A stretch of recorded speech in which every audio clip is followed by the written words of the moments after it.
कई प्रकार के आयोजन होते हैं, पूजन होते हैं। तो हमारा जो सनातन धर्म है वो 4 स्तर पर भजन पूजन करता है।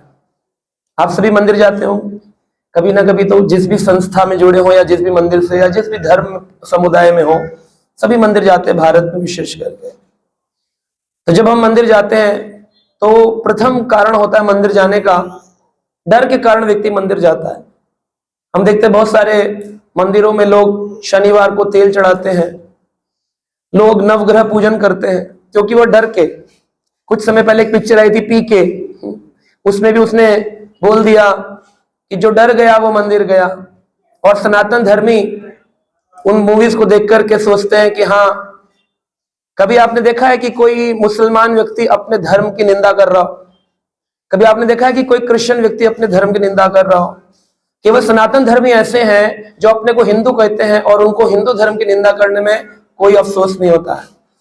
सबसे ज्यादा जो पीके मूवी बनी, उसको बनाने वाले कौन थे? एक मुस्लिम व्यक्ति आमिर खान।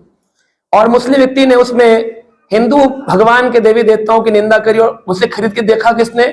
200, 250, 500 रुपए के टिकट लेकर हिंदू लोगों ने देखा और अपने धर्म के भगवान को देखा। अगर किसी पिक्चर में किसी मौलवी या किसी मस्जिद के बारे में अगर दुरुपयोग किया जाए तो बाहर आग लगा दी जाएगी पीवीआर थिएटर के आगे। चर्च के अगर क्रिश्चियन धर्म के ईसाई पादरी, फादर, मदर, सिस्टर या किसी पास्टर या जीसस के बारे में बात की जाए तो आग लगा दी जाएगी।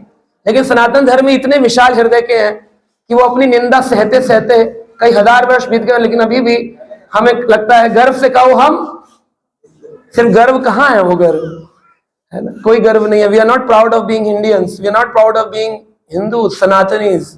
अगर हमें प्राउड है, अगर हम सच में गर्व करते हैं, तो हमको सही मायने में इसको अपने जीवन का एक हिस्सा बनाना चाहिए। It should be a part of our spiritual life, a material life. I come from a corporate background.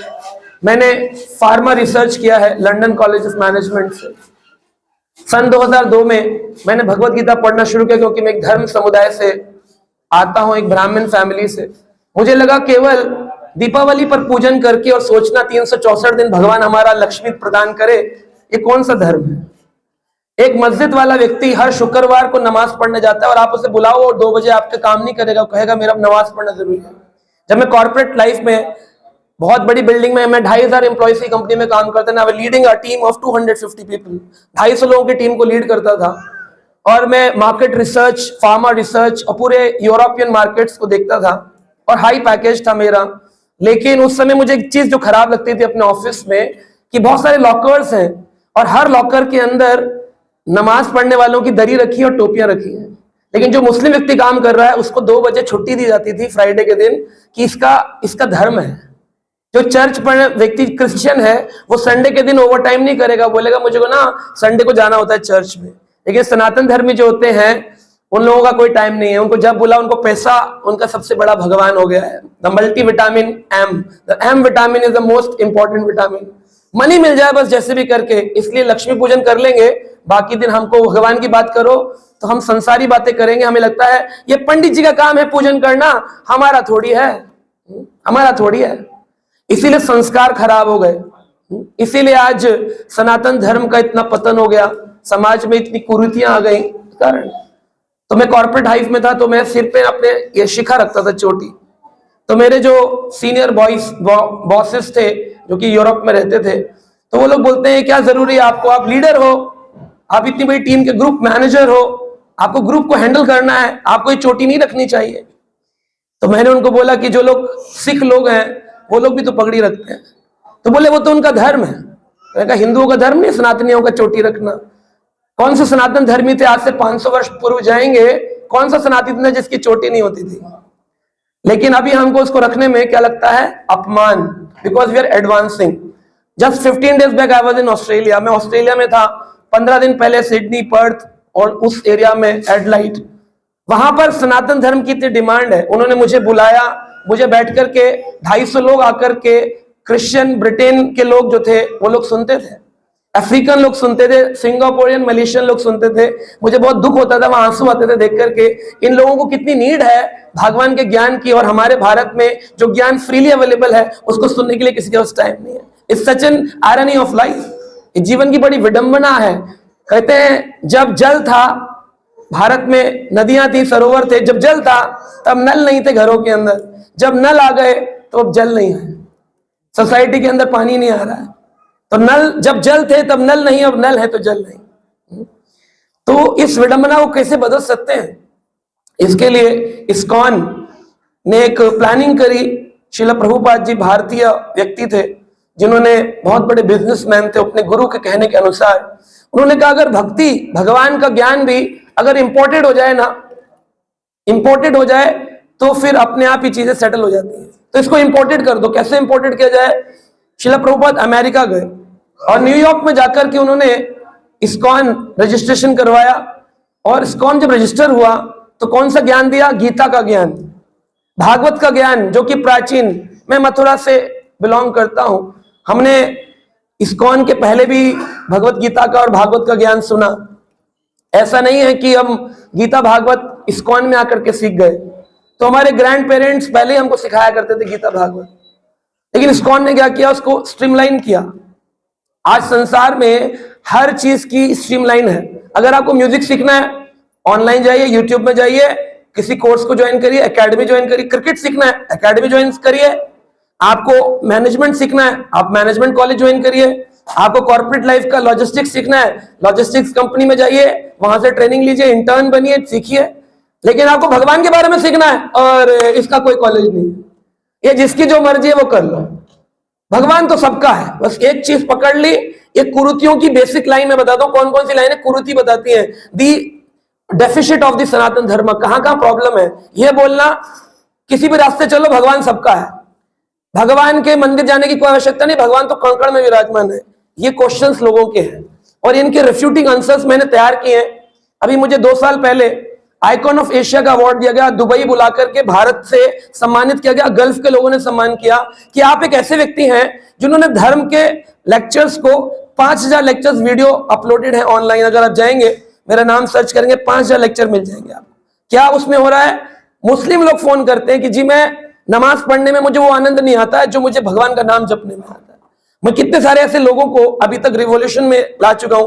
Karachi और पाकिस्तान जैसी जगह पे हमारे 12 मंदिर हैं, और यहाँ जो मंदिर है नोएडा में, आप लोग नहीं जाएंगे, उसमें टाइम नहीं है आपके पास में, क्योंकि बहुत काम है ना आपके पास में, काम बहुत है। कहते काम के सिलसिले में दिन भर गए, शाम को खबर आई कि प्रभु के दिन भर गए। कब पता चलेगा? टाइम इज वेरी शॉर्ट, समय बहुत कम है। तो क्या यह तिलक लगाना ही सनातन धर्म का हिस्सा है? ये इसके अंदर भी कुछ करना है, संस्कारों को जागृत करना है। वो संस्कार जागृत करने के लिए पहले माता पिता को जागृत होना होगा, तब संतानें जागृत होंगी, और फिर संतान जागृत होगी तो आने वाली जनरेशन जागृत होंगी। उसके लिए ये जो हमारे प्रभु जी ने कार्यक्रम कराया है ना, शैलेंद्र गोयल प्रभु ने और मनोज जी ने, ये बहुत जरूरी है। ये चाहते तो बिना कीर्तन कथा के भी ऑफिस का इनॉग्रेशन कर सकते हैं, किसी सेलिब्रिटी को बुला करके, और रिबन काटकर आप लोग भी दौड़ दौड़ कर फोटो खिंचाएंगे। एमएलए साहब आए, चीफ मिनिस्टर साहब आए, बहुत भीड़ आएगी, आप परिवारों को लेके आएंगे। लेकिन एक भक्त आएगा तो कोई किसी को नहीं लाया, कहेगा चलो इधर उधर निकलते, कहीं बैठते हैं, बातें करेंगे, जब इनका हो जाएगा तो प्रसाद खाएंगे, निकलेंगे। क्योंकि बहुत काम है ना जीवन में, काम बहुत है। ऐसा कौन सा काम कर रहे हैं हमने स्थितियां इतनी गंभीर कर दी हैं। आज पहले ज्वाइंट फैमिली में 170 लोग साथ रहते थे, 135 लोगों का परिवार तो हमने देखा है।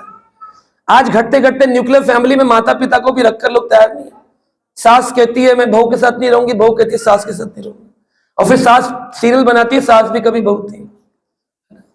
लेकिन कभी सीरियल नहीं बनता कि बेटा भी कभी दामाद था या दामाद भी कभी ससुर था, इससे सीरियल नहीं आता। तो लेडीज के साथ बड़ा प्रॉब्लम हो रहा है। क्यों हो रहा है? क्या कारण है इसका? पहले तो ऐसा नहीं था। इसका केवल एक कारण है कि हम सब ने सब कुछ प्राप्त किया है, लेकिन एक चीज छोड़ दी, और वो है भगवान। भगवान के मंदिर में भी जाते हैं तो केवल फोटो खिंचाने के लिए, बर्थडे के दिन, कि देखो ताकि लोगों को फेसबुक पर पता चले genuinely I am also an Indian person. जिस दिन 15 अगस्त होता है उसी दिन झंडा फहराते हैं, बाकी दिन झंडे रोड पर गिरे होते हैं, कोई उठाकर लगाता भी नहीं। 15 तारीख को हमारा राष्ट्र जागृत होता है, 16 तारीख को भूल जाते हैं। वही झंडे फ्लैट ये रोड के नीचे पड़े होते, कारों के नीचे लोग स्पीड में जा रहे होते हैं। तो हमने अपने धर्म को, अपने राष्ट्र को किस गति में पहुंचा दिया। आज पूरा विश्व भारत की ओर देखता है। मुझे इतने कॉल आते हैं अलग अलग कंट्री से, Germany, Netherlands, Canada, Europe, Denver, जहां पर लोग मुझे फॉलो करते हैं ऑनलाइन। वो कहते हैं वो कितने भाग्यशाली लोग होंगे जो प्रभु जी आपको इजीली मिल जाते होंगे। वो आपको मिल जाते होंगे, बड़े भाग्यशाली होंगे। मगर कोई भाग्य नहीं है, वो दुर्भाग्यशाली है। वो हमको पाकर के भी सोचते हैं अरे ये तो यही रहते हैं, इंडिया वाले हैं ना, भारतीय है। कोई विदेशी व्यक्ति आए तो हम देखने जाएं, फोटो खिंचाएं, उसका वीडियो सुने, ये तो भारतीय है ना, भारतीय को क्या सुनना, क्या बोलेगा ज्यादा से ज्यादा भगवान का भजन करो, हमें नहीं करना, हमें बहुत पैसे कमाने, अभी नोएडा में 2 मकान खरीदने हैं, एक से हमारा काम नहीं चला, कम से कम एटीएस के अंदर 4 करोड़ का फ्लैट तो होना ही चाहिए। लाइफ के टारगेट्स हमने अलग अलग बनाए हैं। देखो भगवान की कृपा से पिछले 20 वर्षों से मैं भगवान का प्रचार कर रहा हूं अपने कॉर्पोरेट लाइफ को छोड़ करके। मैंने ये पाया, बड़े से बड़े इंडस्ट्रिस्ट से मिलो, बड़े से बड़े साइंटिस्ट से मिलो, with in a fraction of seconds when they hear, जब वो सुनते हैं शास्त्रों को तो वो रोते हैं अपने ऊपर। अभी जब कोरोना था हमने 122 सुसाइडल केसेस को बचाया, जिसमें एमएस और एमडी डॉक्टर्स भी थे। डॉक्टर हैं, एमएस सर्जन है, लेकिन रो रहे हैं, सुसाइड करना चाह रहे हैं। क्यों? कैसी क्या प्रॉब्लम आ गई है? आप सबके हृदय में आपको मालूम है आप कहां गलत रास्ते पे, पर हमारा जो अहंकार है वो हमको शरणागति करने नहीं देगा। Our ego will not let us surrender. EGO, 3 letter word, ego, very difficult to go. कहते हैं जैसे इनो, ENO, इनो किस काम आती है? इनो किस काम आती है? गैस के लिए। कहते हैं इनो काम बनाए 3 मिनट में, ईगो काम बिगाड़े 3 मिनट। जितनी भी कंपनियां आपने पहले छोड़ी होंगी या जो छोड़ देते हैं वो किस कारण छोड़ते हैं? प्रॉब्लम कहां होती है? ईगो अटक जाती है बॉस के साथ, इंप्लॉइज के साथ। सो हम लोग जब स्पिरिचुअल थॉट लेकर के बड़ी बड़ी मल्टीनेशनल्स को कॉर्पोरेट सेमिनार देते हैं, उनको सिखाते हैं how to lead a life, a happy life. ये जीवन केवल कंप्यूटर और लैपटॉप का नहीं है, क्योंकि I come from the same background. मैं भी इसी तरह किसी कॉर्पोरेट में काम करता था, लेकिन मैंने क्या पाया? सेटिस्फेक्शन नहीं है, कोई सेटिस्फेक्शन नहीं है। मैं एक बार एक कंपनी के ओनर से मिला, अमित जी बैठिए ना, बैठ जाइए, चेयर आराम से सुनिए, इधर आ जाइए नीचे यार। तो एक कंपनी के अमित जी में मिला, एस्पायर इंडिया कंपनी है कनॉट प्लेस में, is the owner of that company. मुझे बुलाए थे विशेष मीटिंग के लिए, बोले प्रभु जी किसी दिन समय निकाल कर आइए, तो मैं आया। तो उन्होंने बताया हमारे यहाँ लंच टाइम एक साथ होता है 2 PM, और हमारे गार्ड से लेकर के कंपनी का मालिक साथ में प्रसाद पाते हैं। अमेजिंग, वाह क्या कंपनी है, सारे साथ पाते हैं प्रसाद, कोई ईगो नहीं, सब बराबर। तो बोला लेकिन एक चीज की तकलीफ होती है। मैंने क्या बोला? प्रभु जी जो हमारा गार्ड है ना वो 5 टिफिन का डब्बा लेकर आता है, 5 बॉक्स होते हैं स्टील का, उसकी सैलरी 15,000 रुपए, साइकिल पर आता है, दाल चावल सब्जी रोटी सलाद सब होता है। जो हमारा मैनेजर है वो लेके आता है 3 बॉक्स वाला, जो होता है ना ओवन में रखते हैं या फिर वायर लगा के ऑटो गर्म हो जाता है, ऑटो हॉट, तो वो वाला लेके आता है 3, उसमें सब्जी पराठा और चावल दाल सलाद 3 बॉक्स में होता है। और उसकी वाइफ फोन करके पूछती है खा लिया? वो कहता है हाँ खा लिया। कहता है अच्छा मुझे फोटो खींच के दे, तो फोटो खींच कर भेजता है, देखो मैंने खा लिया। जो हमारा वाइस प्रेसिडेंट है वो 2 डब्बे वाला खाना लाता है, उसमें कभी दाल चावल होता है, कभी सब्जी रोटी होती है और कभी हलवा पूड़ी होता है, ऐसे करके वो चेंज करके लाता है, लेकिन 2 बॉक्स खाता है। जो हमारा CEO है ना वो 1 डब्बा लाता है, वो कहता है मेरे को सैलड डाइट बताइए, मैं केवल सैलड खाता हूँ आज। और बोला मैं जो हूं ना सर, मैं ऑनर हूं उस कंपनी का। मैंने कहा बोलते अपनी डब्बी निकाली, ड्रॉर से दिखाई, बोला मैं ये डब्बी में सिर्फ दवाइयां खाता हूं। बोला बताइए कि असीमित धन को प्राप्त करने के बाद मेरा गार्ड ज्यादा सुखी है या मैं? आदमी कहता है पेट के लिए कमा रहे हैं, पेट के लिए, लेकिन सच्चा पेट किसका भर रहा है? तो हमने धन की दौड़ में बिकमिंग द रिचेस्ट पर्सन, लेकिन आज तक कोई संतुष्ट नहीं हुआ है। अगर संतुष्टि होती तो अंबानी के परिवार में डिफरेंसेस नहीं होते, साथ में रह रहे होते। अगर धन में सुख होता तो डिफरेंसेस क्रिएट नहीं होते। डिफरेंसेस होने का कारण ही है कि संसार में सुख नहीं है, सुख तो भगवान में है। भगवान की ओर अग्रसर होना पड़ेगा और कुछ करना नहीं है।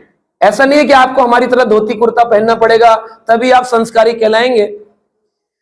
अभी मैं अमित जी के साथ आ रहा था तो रास्ते में हमारी बात हो रही थी, मैंने इनको इनके नेचर, इनके बिहेवियर से बताया कि प्रभु जी पिछले जन्मों की जो सुकृतियां होती हैं, अच्छे कर्म होते हैं, उससे व्यक्ति के अंदर गुड डिसीजन पावर्स आती हैं, decision making power. Suresh Shailendra ji हैं, ये आपको क्या लगता है ये इतने बड़े मालिक होने के बाद में क्यों भगवान का पूजन करवा रहे हैं? इसको छोटा भी करवाया जा सकता था। एक लक्ष्मी जी को बुला करके पंडित जी कुछ बोलते अपने मंत्र, आप लोग अपने गोलगप्पे नीचे टिक्की का ठेला लगवा देते, आप लोग अपने खाते एंजॉय करते परिवार के साथ, ऊपर पूजन हो जाता, किसी सेलिब्रिटी व्यक्तियों को बुला करके रिबन कटिंग हो जाता। ऐसे बहुत प्रोग्राम होते हैं भारत में। लेकिन क्यों भक्ति करवा रहे हैं, क्यों भगवान का नाम ले रहे हैं? क्योंकि जान रहे हैं कि असली आराध्य तो भगवान। राखे कृष्ण मारे के और मारे कृष्ण राखे के। अगर कृष्ण मारने पर आए तो कोई तुम्हारी रक्षा नहीं कर सकता, और अगर भगवान बचाने पर आए तो तुम्हारा कोई हनन नहीं कर सकता। हम देखें रावण, अभी दीपावली आने वाली है, भगवान श्री राम की उपासना सारा संसार करेगा। कुछ ही समय पहले दशहरे के दिन भगवान ने विजयदशमी उत्सव पर रावण का वध किया। रावण ऋषि विशर्वा का पुत्र था। बता सकते हैं कौन सा जन्म स्थान था उसका, रावण का? कहां जन्म लिया रावण ने? कौन से स्थान है बता सकते हैं? आप लोग तो पढ़े लिखे लोग हैं। रावण का जन्म स्थान कहां है? हाँ, तो बिशरक। बिशरक कहां पड़ता है? ग्रेटर नोएडा। आप ही के यहां का रावण है, पास ही का। यहां पे जाएंगे आपको मिलेगा, वहां लिखा प्राचीन रावण जन्म स्थली। और उसके पिता विशर्वा ऋषि जिस शिवलिंग की पूजा करते थे वो आज भी ग्रेटर नोएडा में विराजमान। ज्यादा दूर नहीं जाना आपको, इको विलेज में हमने कई बार प्रोग्राम किया है, वहीं पर एक बड़ा शिवलिंग है प्राचीन। रावण की रावण संहिता का ग्रंथ भी वहां रखा हुआ है। तो रावण यही पास का, ग्रेटर नोएडा का। लेकिन कहां पहुंच गया, किस दुर्गति को पहुंचा? उसके पिताजी ऋषि थे, वो भी आराम से भजन कर सकता था, ऋषि था, ऋषि पुत्र था। लेकिन उसने अपनी मां केकसी की बात मानी, जो कि एक राक्षस पुत्री थी। उसने कहा बेटा तुम्हारी दूसरी मां जो है ना इड़ा विड़ा, उसकी जो पुत्र है कुबेर, उसने देखो पुष्पक विमान पा लिया है, सोने की लंका पा ली, और तुम यहां तपस्या कर रहे हो, शिवलिंग पे जली चढ़ा रहे हो, कुछ करो। तो उसकी मां के कहने के अनुसार उसके मन में एक भावना जागृत हो गई कि मुझे कुबेर से छीनना है। और अपने बल से, तपोबल से रावण ने कुबेर का पुष्पक विमान और उसकी लंका छीन करके उस पर राज्य किया। अब जब रावण वहां का राज्य कर रहा था, वहां पे भी शिवलिंग की पूजा करता था, रोज जल चढ़ाता था, ओम नमः शिवाय, ओम नमः शिवाय, ओम नमः शिवाय। शिवजी का बड़ा भक्त था। लेकिन भक्त कैसा था? अहंकारी। एक दिन कैलाश पर्वत हिल रहा था। जब कैलाश हिल रहा था तो पार्वती ने शिवजी से पूछा ये कैलाश हिल क्यों रहा है? बोले हमारा शिष्य हमें प्रणाम कर रहा है। बोले प्रणाम करते हैं तो शिष्य का सिर गुरु के चरणों में होना चाहिए, हिल क्यों रहा है? बोले देखिए रावण ने प्रण किया है, सर कटा सकता हूं लेकिन सर झुका सकता नहीं, इसलिए गुरु जी के आगे भी नहीं झुकता। उसने क्या किया, कैलाश उठा के गुरु जी के चरणों को अपने सिर पर रख लिया है, ताकि कनेक्शन हो जाए अपना सिर और गुरु जी के चरण। तो ऐसा रावण था, अहंकार। रावण के सिर के ऊपर अगर छाता लगा के कोई नौकर चलता था, कहता हटा लो इसको। बोले क्यों? अपने से ऊपर में किसी को बर्दाश्त नहीं कर सकता। ईगोस्टिक, कंपटीशन, कट थ्रोट, कोई आगे नहीं होना चाहिए। I should be on the top. पूरे परिवार में नाम होना चाहिए, भाई ने कुछ किया, बहन ने कुछ किया, देखा अपन ने कुछ करके दिखाया। इसलिए तो भिड़ रहे इतना पैसे के पीछे। क्या भगवत प्राप्ति हो जाएगी पैसे में भिड़ करके? क्या किसी का कड़ा काट करके कुछ सुख मिलने वाला है? रावण ने क्या पाया? इतनी बड़ी लंका अपने भाई से छीन ली, उसका कर्म फल मिला। इतनी बुरी स्थिति हुई कि भगवान राम जब उसे मार रहे थे तो वह जोर जोर से कह रहा था, हे भोले बाबा मेरी रक्षा करो। तो शिवजी ने रक्षा क्यों नहीं करी? शिवजी ने रक्षा क्यों नहीं करी? क्योंकि शिवजी ने पार्वती को कहा, पार्वती इसने प्रभु राम से पंगा लिया है। अब जब राम जो है वो पूरे सृष्टि के आराध्य हैं, अगर राम से ही पंगा ले लिया तो हम क्या कर सकते? अब तो इसका मरना ही निश्चित है। तुम भी अपना मुंह मोड़ लो और हम भी मुंह मोड़ लेते हैं और बोलो हरे कृष्ण कृष्ण कृष्ण हरे हरे, हरे राम यस। शिवजी ने कोई मदद नहीं करी, क्योंकि उस व्यक्ति ने राम भगवान की शरण ग्रहण करने से इनकार कर दिया था। हम सोचें अगर धन, तो रावण से अधिक धन तो नहीं, हमारे घर फ्लैट 4-5 करोड़ के होंगे, लेकिन सोने के तो नहीं। सोने की लंका वाले को भी मरना पड़ा क्योंकि उसने प्रभु की शरणागति नहीं की। उसको लंका मिली कैसे? कहते हैं शिव जी के सामने एक एक गला काट काट के उसने चढ़ाया। आप क्या चढ़ाते हो? बेलपत्र, धतूरा, रोली, चावल। उसने गर्दन काटी अपनी, रोज प्रतिदिन दूसरी गर्दन मिलती थी, फिर दूसरी, फिर दूसरी, 10 बार। तब शिव जी ने उसे नाम दिया, आज से तेरा नाम है दशग्रीवः, तेरा नाम 10 गर्दन वाला है, 10 शीशा, 10 सर वाला है। आज से रावण तुम दशानन कहलाओगे, 10 सर वाले कहलाओ। 10 सर प्रदान किए। और क्या दिया? लंका दे दी।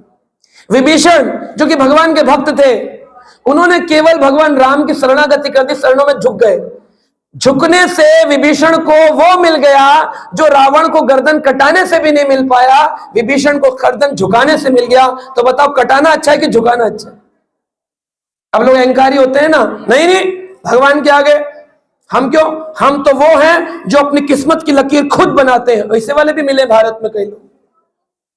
किस्मत की लकीर खुद नहीं बनाओगे, भगवान के आगे नहीं जाओगे, तो रावण की तरह हाल होगा। ये अपना इतिहास है, हिस्ट्री है, ये कोई कॉन्कॉक्टेड स्टोरी नहीं है, चंपक की कहानी। ये भारत का पूरा विश्व जानता है। रामलीला को सिंगापुर में भी चलाया जाता है। तो भगवान राम के प्रति शरणागति। हिरण्यकश्यप ने ब्रह्मा जी से वरदान पाया, ना सुबह मरू, ना शाम मरू, ना अंदर मरू, ना बाहर मरू। क्या हुआ? भगवान ने नरसिंह रूप लेकर के हिरण्यकश्यप को मार डाला। उससे बड़ा कौन पैसे वाला धनवान बनेगा? हिरण्यकश्यप शब्द का अर्थ है हिरण्य यानी सोना, और कश्यप यानी कंफर्टेबल। जो कंफर्ट और सोना दानी चाहता था उसे हिरण्यकश्यप कहते हैं। आज के विश्व में जो लोग केवल धन चाहते हैं और कंफर्ट चाहते हैं, उनको हिरण्यकश्यपों का परिवार कहा जाता है। हिरण्यकश्यप की कहां गलती हुई? उसने केवल शरणागति नहीं करता। शरणागति के लिए कोई धर्म नहीं चाहिए कि मैं ब्राह्मण होऊंगा तभी भगवान शरणागति स्वीकार करते हैं। जटायु गिद्ध था, भगवान ने शरणागति स्वीकार करी। ऐरावत हाथी, गजेंद्र हाथी था, भगवान ने शरणागति स्वीकार कर ली। तो भगवान ने शबरी जैसी भीलनी की शरणागति स्वीकार कर ली।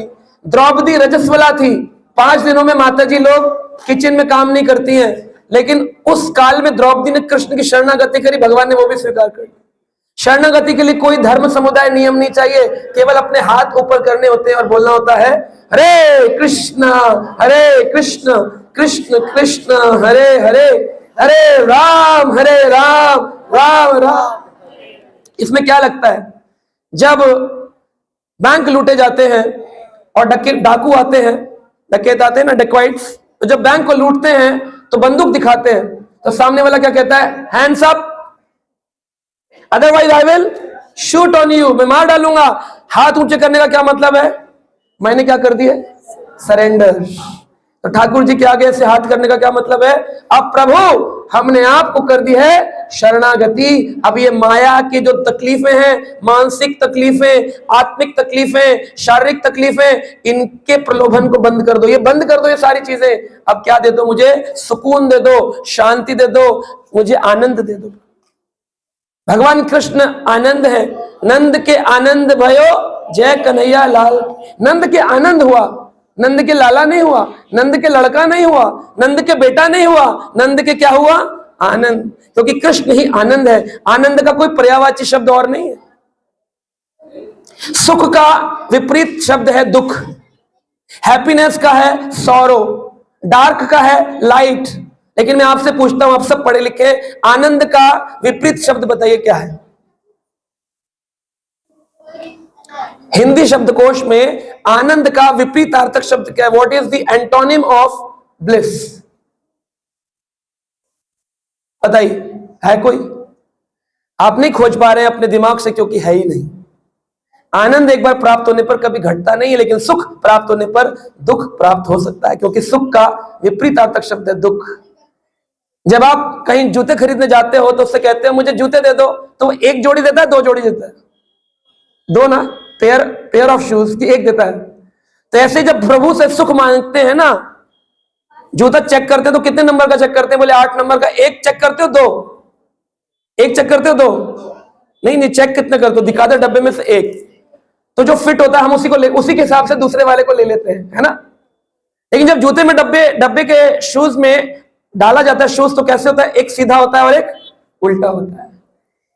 तो वैसे ही जब हम प्रभु को सुख मांगते हैं, सुख संपत्ति घर आवे, कष्ट मिटे तन का, जय जगदीश हरे।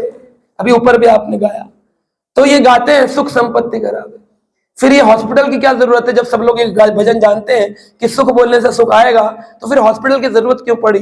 क्योंकि इस सीक्रेट को कोई नहीं जानता कि when you demand for happiness, sorrow come free of cost. सुख के साथ दुख का जूते का जोड़ा फ्री आता है, और वो विपरीत होता है, उल्टा लेटा होता है। सुख सीधा, दुख उल्टा। जितना जितना सुख की कामना करोगे उतना उतना दुख बढ़ता जाएगा। आप कहेंगे वो कैसे? जस्ट टेक एन एग्जाम्पल, एक उदाहरण लेते हैं। आपने मोबाइल लिया, अपने पास 10,000 का मोबाइल है सैमसंग का, और दूसरे व्यक्ति के पास 1.5 लाख रुपए का आईफोन है। दोनों की टक्कर हुई, दोनों के फोन गिर गए और दोनों की स्क्रीन टूट गई। ज्यादा दुख किसको होगा? हाँ जी, जिसने अधिक सुख की कामना करी, दुख भी उसके उतनी विपरीत में प्राप्त होता है। जितना जितना सुख की कामना करोगे, दुख भी उतना। अगर सुख की प्राप्ति की भावना नहीं रखोगे तो हर चीज में सुखी रहोगे।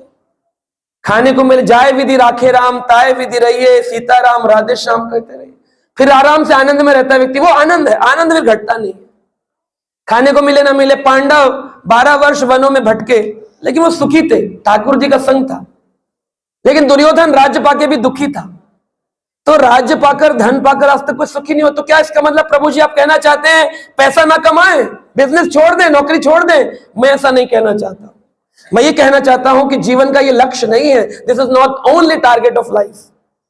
जितना सब्जी में नमक होता है उतना ही धन की आवश्यकता व्यक्ति को होती है।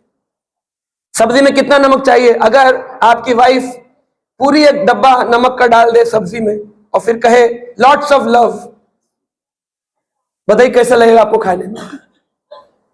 या फिर नमक ही ना डाले, तो दोनों ही चीजें खराब है। ज्यादा नमक भी दुखदाई है और बिना नमक भी दुखदाई है। कितना होना चाहिए? स्वाद अनुसार चुटकी भर। उतना ही धन चाहिए। इस संस्कार की जो जीवन की जो सब्जी है ना, उसमें चुटकी भर धन से आनंद बहुत है, स्वाद आता है। ज्यादा हो जाने पर कड़वा होता है और ना हो जाने पर बेस्वाद होता है। तो गरीबी भी अच्छी नहीं और बहुत अमीरी भी अच्छी नहीं। कितनी अच्छा है? चुटकी भर नमक अच्छा है, जिसमें हमारी बेसिक नीड्स पूरी हो जाए। ठाकुर जी नीड पूरी करते हैं, लेकिन हम लोग नीड की बजाय ग्रीड में चले जाते हैं। ग्रीड से क्या होता है? जो ऊंट होता है ना, कैमल, वो कांटे खाता है, और जब कांटे खाता है तो उसके जो कांटे हैं उसके मुख में खून निकालते हैं, और जब खून निकलता है तो उसको क्या लगता है? बड़ा जूस निकल रहा है इस कांटों से, और वो और चबा चबा के खाता है, और चबा चबा खाता है, पूरा मुंह खून खून हो जाता है। ये क्या है? ग्रीड। तो NEED नीड और GREED ग्रीड। अपना जीवन नीड के लिए जीना चाहिए या ग्रीड के लिए? लेकिन आप चेक करके देखो आप कैसे जी रहे हो। ग्रीड के लिए जीता है व्यक्ति, नीड भूल जाता है। भगवान कहते हैं अगर तुम केवल मेरा भजन करते हो तो मैं तुम्हारी नीड का ख्याल रखता हूं। मैं 15 साल पहले कॉर्पोरेट लाइफ छोड़ दिया। मैं भूखा नहीं सोता हूं, बल्कि उल्टा हो गया है। पहले घर वाले एक प्लेट पकड़ाते थे, अभी मैं किसी भी कंट्री जाता हूं, फोन आते 15 घरों से, प्रभु जी आज हमारे घर प्रसाद होगा आपका, आज हमारे। मैं कहता हूं नहीं मैं नहीं खाऊंगा, कार्तिक चल रहा है, फिर भी जबरदस्ती लोग खिलाते, न चाह करके खाने के अरेंजमेंट। आदमी कहता है यार खाना खाने के लिए तो कमाना पड़ता है ना, मैं तो नहीं जाता हूं ऑफिस, फिर कैसे चलता है? भगवान पर एक बार निर्भर होकर के देखो। मैं ये नहीं कह रहा हूं बार बार कि आप मेरी तरह बन जाएं। मैं आपको ये भी नहीं कह रहा हूं आप जो कर रहे हैं उसको छोड़ दीजिए, बस केवल अपने जीवन में कृष्ण को जोड़ लीजिए। ये मेरी विनम्र विनती है आपसे, हाथ जोड़ करके। अगले साल हम फिर इस दिन मिलेंगे, कार्यक्रम करेंगे, एनुअल फंक्शन बनाएंगे, फिर मैं पूछूंगा जिन्होंने कृष्ण को जोड़ा उनके जीवन में परिवर्तन कितना आया। शैलेंद्र गोयल जी ने भगवान को अपने जीवन में जोड़ा तो आज उनकी लाइफ कैसी है? मालिक है। आप जोड़िए, वो भी चाहेंगे आप भी किसी कंपनी के मालिक बने, अपनी खोले, उनको भी अच्छा लगेगा। तो भगवान को केवल जोड़ना है, आपको छोड़ना कुछ नहीं है। डू नॉट बिकम फियरफुल कि अरे प्रभु जी छुड़वाने की बात कर रहे हैं। जोड़ना है। कृष्ण को जोड़ने का क्या तरीका? कैसे जोड़े प्रभु जी? कोई फीस लगती है क्या? Free of cost, no fees. ये सामने दीपक लगाए गए हैं, एक दीपक उठाना है और यशोदा दामोदर के सामने 4 बार उनके चरणों में, 2 बार उनके मध्य में और 3 बार उनके मुख पर, 7 बार उनकी बॉडी पर। कैसे? 4 बार चरणों में, 2 बार मध्य में, 3 बार मुख पर और 7 बार। 4 2 3 7 बोलिए मेरे पीछे। 4, सब लोग बोलिए 4 2 3 7। आप कहेंगे इसमें क्या विशेष है? ये तो हम घर में भी गोल गोल घुमाते हैं, हर चीज का कारण होता है। 4 बार क्यों घुमाना है चरणों में? ठाकुर जी के चरणों पर दीपक घुमाने से इस कार्तिक के महीने में जन्म मृत्यु जरा व्याधि दुखा दोष अनुदर्शनम, शास्त्र कहते हैं जन्म इस संसार में पुनर्जन्म, मृत्यु इस संसार की मृत्यु होने के बाद दोबारा मृत्यु में आना नहीं पड़ेगा, व्याधियां तकलीफें जीवन की, और हमारे जरा बुढ़ापा, व्यक्ति को इन 4 दुखों को नहीं झेलना पड़ता अगर वो भगवान के चरणों में 4 बार घुमाता है। अगर 2 बार भगवान के मध्य भाग में घुमाता है तो भगवान हमें ड्युअलिटी ऑफ लाइफ में मुक्त करते हैं। जो हम दोगला जीवन जीते हैं ना, अंदर से दुखी होते हैं, बाहर से सुखी होते हैं। मैं एक बार दुबई जा रहा था, फ्लाइट 13 घंटे लेट हो गई। वही जो प्लास्टिक स्माइल के साथ एयर होस्टेस खुश हो रही थी, वेलकम सर वेलकम सर। 13 घंटे बाद लोग उसके बाल पकड़ रहे थे और वो लोगों के पकड़ रहे थे, क्योंकि फ्लाइट जा नहीं रही थी, एयरपोर्ट पर ही, फ्लाईवे पर ही, रनवे के ऊपर ही खड़ी रही 13 घंटे, 13 आवर्स एयर इंडिया की फ्लाइट। उसके बाद मैंने एयर इंडिया में चलना छोड़ दिया। तो 13 घंटे फ्लाइट खड़े रहने पर वही स्माइल वाले हैप्पी गो लकी लोग परिवर्तित हो गए। वही लोग जो दुबई में घूमने जा रहे थे, उनका सारा बुर्ज खलीफा का थॉट निकल गया। वो उनके बच्चे बोल रहे पापा कब पहुंचेंगे, आपने तो बोला था शाम को पहुंच जाएंगे। वो कह रहे हैं ठंड पा जा, बच्चों को मार रहे हैं। इरिटेटेड थे सारे लोग, भूख लग रही है, खाना नहीं है, पंखा नहीं है, एसी कितनी देर चलेगा फ्लाइट का, नीचे उतरने नहीं दे रहे, अंदर किसी को आने नहीं दे रहे। ऐसी स्थिति में केवल एक व्यक्ति था जो आनंद में था, और वो था मैं। क्योंकि मैं फ्लाइट का खाना नहीं खाता हूं तो मैं अपने साथ प्रसाद लेके जाता हूं।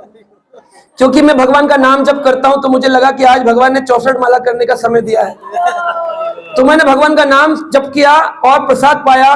तो वहां पर एक एडवोकेट साहब थे जो कि सुप्रीम कोर्ट के हैं, वो भी मेरे साथ थे, वो भी उसी कॉन्फ्रेंस के लिए जा रहे थे, प्रोग्राम के लिए। तो उन्होंने मुझे बड़े 8 घंटे बाद आकर उसे गिड़गिड़ाते हुए पूछा, स्वामी जी कुछ मिल जाएगा खाने को? तो मैंने ऐसे खाते खाते ऐसे, मैंने कहा आप खाएंगे? तो मैंने एक ऐसी झूठा उठा के दिया, उन्होंने ऐसे खाया जैसे रोड पर हम फेंक करके कोई पशु को दे और पशु खा ले, इतनी भूख लगी थी। डायबिटीज थी उनको। मैंने कहा मैं क्या कर सकता हूं, आप पहले बोलते तो मैं डिवाइड कर लेता, झूठा हो। कह रहे नहीं दे दो। लेकिन जो लोग बाहर का खाने के लिए तैयार, ड्रिंक्स करेंगे, एंजॉय करेंगे, सारा एंजॉयमेंट भगवान ने जीरो करके रख दिया। बताओ क्या करोगे ऐसी परिस्थिति में? परिस्थितियां तो आएंगी, लेकिन मनोस्थिति अगर ठीक नहीं होगी तो हर परिस्थिति दुख दे करके जाएगी। मैं बड़ा सुखी था क्योंकि मुझे तो भजन करना था। मैं अगर होटल पहुंच जाता तब भी हरे कृष्णा करता, फ्लाइट में था तब भी हरे कृष्णा, नीचे दिल्ली में होता तब भी हरे कृष्णा, दुबई पहुंच के भी हरे कृष्णा। तो हमें कोई फर्क ही नहीं पड़ा। हमारे लिए तो हर जगह ग्रह था के बना था के सदा हरि बोले ढाके। तो देखिए ऐसी परिस्थितियां आएंगी। डू नॉट थिंक कि आपके पास मनी है, पावर है, अप्रोच है तो तकलीफ नहीं आएंगी। मैं सुप्रीम कोर्ट एडवोकेट्स और लॉयर्स के साथ भी बैठता हूं, हॉस्पिटल के सीनियर डायरेक्टर डॉक्टर्स के साथ भी बैठता हूं। हर व्यक्ति तकलीफ से गुजर रहा है, लेकिन फर्क इतना है कोई व्यक्त करता है, कोई छुपा लेता है दिल में। सीने में जलन दिल में तूफान सा क्यों है, इस शहर में हर शख्स परेशान सा क्यों। सब परेशान है ना, और मुस्कुरा रहे हैं, दुखी है अंदर से। हर आदमी सोच रहा दिवाली बोनस देंगे कि नहीं देंगे शैलेंद्र जी, कितना मिलेगा, गिफ्ट मिलेगा नहीं मिलेगा, है कि नहीं। जिस दिन नहीं मिलता उस दिन आदमी naukri.com पे जाकर अपना बायोडाटा दोबारा से चेकअप कर लेता है, अपडेट करता है। इसका मतलब हर व्यक्ति कहीं ना कहीं सुख की तलाश में है। अगर सुख यहां मिल गया होता तो सुखी होते ना, ढूंढ क्यों रहे होते। एक व्यक्ति की चाबी खो गई पार्क में, अंधेरा था तो लैंप पोस्ट के नीचे आके चाबी ढूंढ रहा था। पुलिस वाले ने पूछा भैया यहाँ क्या कर रहे हो? कहा चाबी ढूंढ रहा हूं, मेरी गाड़ी की गुम होगी। कहाँ गुम हुई? बोले पार्क में। बोले यहाँ क्यों खोज रहे हो? बोले यहाँ लाइट ज्यादा है। हम लोग भी सुख की चाबी ढूंढ रहे हैं संसार में, और पड़ी है वो कहीं और, जिसको हमने अंधेरा समझा है, और वो है भगवान की शरण। सिर्फ भगवान की शरण ग्रहण कर लेंगे। यशोदा जी ने उन भगवान को बांधा, यहां पर आपको भगवान दिख रहे हैं उखल से बंधे हुए। आज भी यह लीला स्थली विराजमान है वृंदावन में। हम लोग 10 नवंबर को जाएंगे और लोगों को यह प्राचीन विग्रह दिखाएंगे, जहां पर 5000 साल पुराना यही मसाले कूटने वाला ओखल आज भी रखा हुआ है भगवान का, जिससे ठाकुर जी को बांधा था यशोदा ने। यशोदा जी ने ओखल से बांधा। क्यों बंध गए? वह भगवान जिनको बड़े बड़े ऋषि मुनि बड़े बड़े देवता बांध नहीं पाए, उन भगवान को एक मैया ने कैसे रस्सी से बांध दिया? कहा बस केवल प्रेम से बांध दिया। प्रेम बद्धम भक्ति बद्धम भक्तिर्जितत्वम, इन शब्दों का प्रयोग किया गया दामोदर अष्टक के अंदर। नमामिश्वरम सच्चिदानंद रूपम, हे सच्चिदानंद भगवान आप कैसे बंधते हो? आप बंध जाते हो भक्तिर्जितत्वम, भक्ति से बंध जाते हो। आप कैसे जीते जाते हो? भगवान का एक नाम है अजीत, लेकिन दामोदर अष्टक में आया भक्तिर्जितत्वम, भगवान भक्ति से जीत लिए जाते हैं, जो अजीत है उनको कोई जीत नहीं सकता। तो आप चाहते हैं भगवान आपके जीवन में आए या ना आए? कई लोग नहीं चाहते हैं, वो फोन में बिजी हैं, तो भगवान ऐसे फ्री नहीं बैठे कि आ जाएंगे आपके हाथ जोड़ने से। जो लोग चाहते हैं कि भगवान आपके जीवन में, एक बार हाथ खड़ा करके बताए कौन चाहता है भगवान आपके जीवन में आए? ओके, अभी सब लोग चाहते हैं। तो अगर चाहते हैं तो एक बार जोरदार हम बोलेंगे हरे कृष्णा, और उसके बाद हम करेंगे दामोदर अष्टकम का पाठ, और उसके बाद करेंगे दीपदान। यह दीपदान अनजाने में एक चूहिया ने किया था। कहते हैं स्कंद पुराण में कथा आती है, एकादशीर परेर दातम, एकादशी का दिन था और उस चूहिया ने घी को खाने के लिए दीपक की बत्ती को पकड़ लिया जो बुझ रही थी। उसके मुख में आग लग गई, वो नाची मुझे बचाओ बचाओ। ठाकुर जी ने समझा दीपदान कर रही है, उसको वह दे दिया जो बड़े बड़े ऋषि मुनियों को प्राप्त नहीं होता है। तो आज आपको ये दीपदान का मौका मिल रहा है, इसको जाने मत दीजिए। और अपने घर में मिट्टी का एक दिया रोज ठाकुर जी को अर्पित कर दीजिए इस कार्तिक के महीने में 15 नवंबर तक। फिर आप देखिए अगले साल आपके साथ क्या होगा। बड़े बड़े तंत्र मंत्र सब पीछे रह जाते हैं जब ठाकुर जी की शरणागति होती है। काशी के राजा ने तुलसीदास गोस्वामी तुलसीदास से पूछा अगर नवग्रहों को वश में करना हो तो क्या करें? तो उन्होंने कहा 10वें ग्रह की शरण में चले जाओ, नवग्रह का पूजन अपने आप कंट्रोल हो जाएंगे, राहु केतु शनि मंगल अपने आप कंट्रोल हो जाएंगे अगर 10वें ग्रह के पास गए। बोले 9 ही ग्रह होते हैं ना, 10वां ग्रह कहां से आया?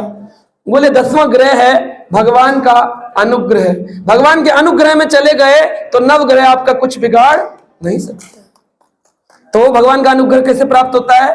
भगवान का नाम कीर्तन, भगवान का नाम जप और भगवान को दीपक अर्पित करने से, गीता का पाठ पढ़ने से। ये छोटी छोटी क्रियाएं हैं। भारत के विश्व के बड़े बड़े लोग गीता को अपने जीवन का हिस्सा बनाए हैं। जिन्होंने मेट्रो बनाई, श्रीधरन जी, मैं उनसे जब मिला मैंने उनसे पूछा आपका रिटायरमेंट का प्लान क्या है? तो जब वो रिटायर हो रहे थे मेरी आखिरी मीटिंग उनसे हुई थी। उन्होंने बोला अभी तक मैं गीता को मैनेजमेंट पुस्तक समझता था, लेकिन अब मैं दक्षिण भारत जाऊंगा और वहां जाके गीता को आध्यात्मिक जागृति के लिए प्रयोग करूंगा। और आज वो 5 लोगों को लेकर कोंकण स्थान में जहां से वो आते हैं वहां 5 भक्तों को बिठाकर रोज गीता का पाठ करते। इतने बड़े मेट्रो बनाने वाले। महात्मा गांधी हाथ में रोज गीता रखते थे और गीता पढ़ते थे। न्यूटन जिसने फिजिक्स का इतने बड़े लॉज दिए, गीता पढ़ते थे। भारत में यूरोप के इस समय जो प्राइम मिनिस्टर है ऋषि सोनक, वह भी गीता पढ़ते हैं। अभी मोदी जी रशिया गए, आपने वीडियो देखा, उनका भी स्वागत इस्कॉन के माध्यम से हुआ। तो हम देखेंगे गीता एक ऐसी पुस्तक है जिसे सब पढ़े लिखे लोग, समझदार लोग पढ़ते हैं, और जो ना समझ है वो लोग इसको नहीं पढ़ते हैं। तो Gita is for the intelligent people, and those who are intelligent they can never leave Gita reading. They should read Gita at least 2 shlokas per day. जैसे कहते हैं apple a day keeps doctor away, a shloka a day keeps यमदूत away. यमदूत आपके जीवन में नहीं आएंगे अगर आप रोज 1 श्लोक पढ़ के अपना दिन की चर्या शुरू करते हैं। तो मैं आप सबसे विनती करता हूं 15 नवंबर तक दीपदान करिए, नाम जप करिए, गीता पढ़िए, फिर आप देखिए you will not be the same person with all miseries, you will be a blissful person. आप आनंदित व्यक्ति होंगे। हरे कृष्णा।